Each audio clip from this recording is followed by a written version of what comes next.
เดินทางน้องเอ้ยมีงานวันนี้เปิดหนองรวมคือแถววังหนังสือแล้วแหละหนองรวมบ้านเขาได้งามยามดีเดือน3ออกมา2 คำมืออื่นก็เป็นบุญเนาะวันนี้เป็นมือกล้าเกียร์ไปหาปูหาปลามาใส่งานบุญก่อนหนาวพี่น้องเอ้ยสั่นอยู่ดิผู้ขับรถกันว่าสีเพิ่นคือเก่าขับรถกันจักสิถึงเท้าเนี่ยหมอกกันยังบ่นั่นอยู่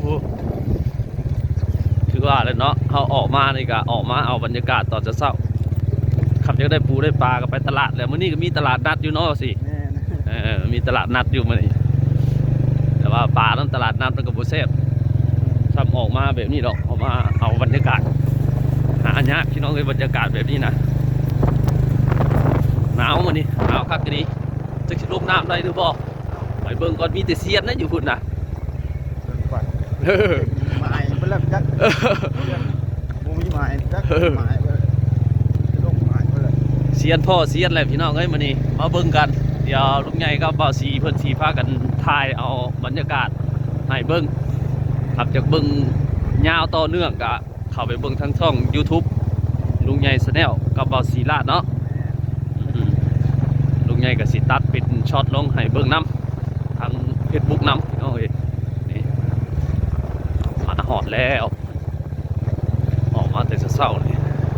โมเมนต์ลงเลยลงบอดมันเลยการแถวเฮามาแกงเบ็ดนั่นแหละ